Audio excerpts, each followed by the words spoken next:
Assalamualaikum warahmatullahi wabarakatuh. Perkenalkan, nama saya Diki Sugiarto. Saya adalah mahasiswa D4 Teknologi Radiologi Pencitraan Poltekkes BPH Cirebon. Di sini saya akan menjelaskan tentang penyakit paru obstruktif kronik. Mata kuliah patologi, dosen pengampu Dr. Dion Firly, BSP Onkologi Rad, subspesialis KLSSP. Di sini saya akan menjelaskan tentang penyakit paru obstruktif kronik. Yang pertama yang akan saya jelaskan adalah definisi penyakit paru obstruktif kronik. Yang kedua, penyebab penyakit paru obstruktif kronik. Yang ketiga, tanda dan gejala penyakit paru obstruktif kronik. Yang keempat, faktor resiko penyakit paru obstruktif kronik. Yang kelima, jenis penyakit paru obstruktif kronik. Yang keenam, pemeriksaan penunjang pemeriksaan penyakit paru obstruktif kronik. Yang ketujuh, pengobatan penyakit paru obstruktif kronik. Dan yang kedelapan, pencegahan penyakit paru obstruktif kronik. Yang pertama, definisi penyakit paru obstruktif kronik. Penyakit paru obstruktif kronik adalah kelompok penyakit paru yang ditandai dengan hambatan udara yang bersifat progresif, tidak sepenuhnya reversibel, dan berhubungan dengan respon inflamasi abnormal paru terhadap partikel atau gas berbahaya. Yang kedua,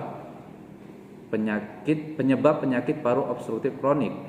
Yang pertama, disebabkan oleh merokok, faktor risiko yang terbesar. Yang kedua, polusi udara seperti asap kendaraan, asap dapur, dan asap industri dan debu industri. Yang ketiga, karena paparan bahan kimia seperti di tempat kerja.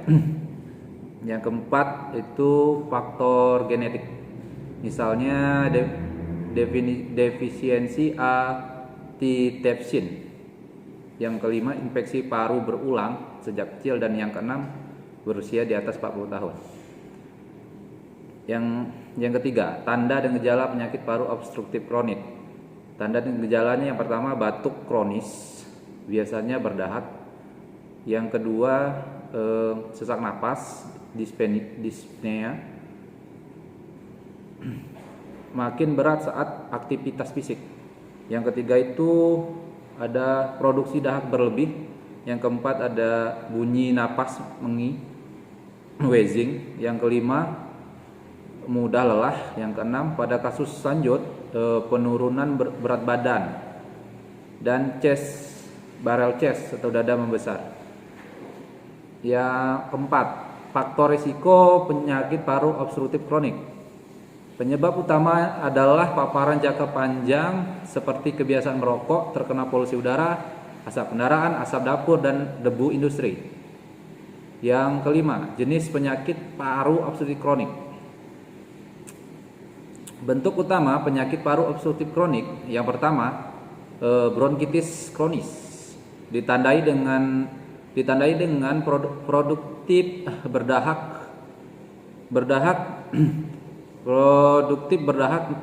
minimal 3 bulan selama 2 tahun berturut-turut.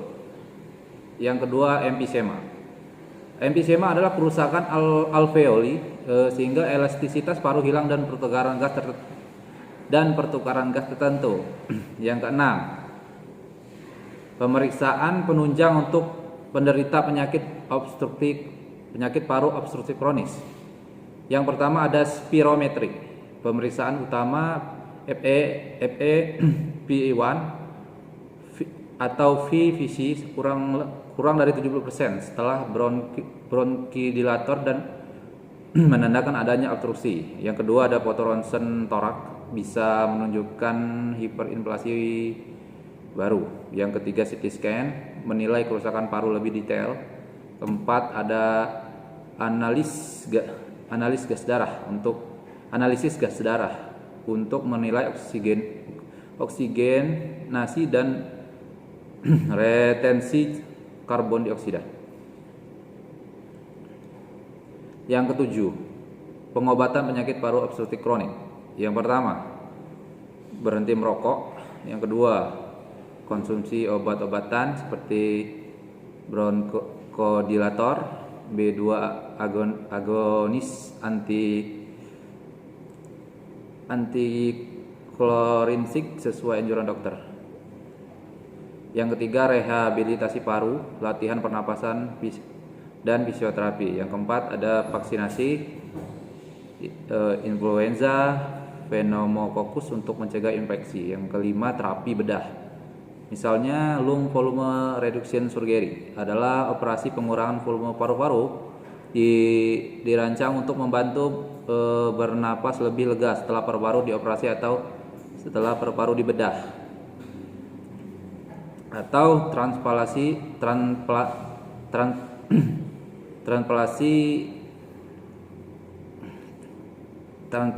paru-paru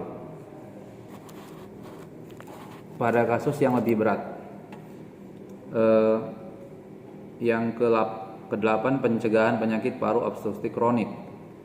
Yang pertama, menerapkan pola hidup sehat seperti olahraga secara teratur. Yang kedua, berhenti merokok. Yang ketiga, makan makanan bergizi. Yang keempat, mengurangi stres, menghindari stres berlebih. Yang kelima, menghindari asap rokok. Yang keenam, menghindari pemicu, jauhi polusi udara yang dapat memicu peradangan di paru-paru. Yang kesembilan, penyakit paru obstruktif kronik apakah bisa sembuh? Jawabannya adalah penyakit paru obstruktif kronik tidak dapat disembuhkan total karena kerusakan paru bersifat progresif dan permanen. Namun, penyakit paru obstruktif kronik dapat dikelola dan dikendalikan melalui perawatan yang tepat yang bertujuan untuk meringankan gejala dan memperlambat perkembangan penyakit yang meningkatkan kualitas hidup dan mengurangi komplikasi. Hal-hal yang dapat dilakukan untuk mengelola penyakit paru obstruktif kronik. Yang pertama, berhenti merokok. Merokok adalah langkah paling penting untuk menghentikan penyakit paru obstruktif kronik dan mencegah perburukan penyakit. Yang kedua, menghindari pemicu. Jauhi paparan. Paparan polusi udara yang dapat memicu peradangan paru. Yang ketiga, pengobatan medis. Dokter akan memberikan obat-obatan seperti bronchodilator dan kortikosteroid untuk membantu membuka saluran nafas dan mengurangi peradangan. Yang keempat, ada rehabilitasi paru. Terapi ini termasuk fisioterapi, membantu meningkatkan kapasitas paru dan cara bernapas. Yang kelima, ada perubahan gaya hidup sehat, makan makanan yang bergizi, seimbang, olahraga secara teratur, dan menjaga pola hidup sehat dan dapat membantu memperkuat tubuh, mengurangi gejala. Yang keenam, kontrol rutin.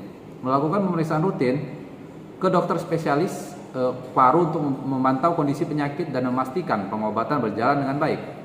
Dengan manajemen yang tepat, penderita penyakit paru obstruktif kronik dapat lebih nyaman dan menjaga kualitas hidupnya meskipun penderitaan ini tidak bisa disembuhkan sepenuhnya. Sekian pembahasan penyakit paru obstruktif kronik dari saya. Jika ada kurang saya mohon maaf dan saya akhiri. Wabillahi taufiq wal hidayah. Wassalamualaikum warahmatullahi wabarakatuh. Terima kasih.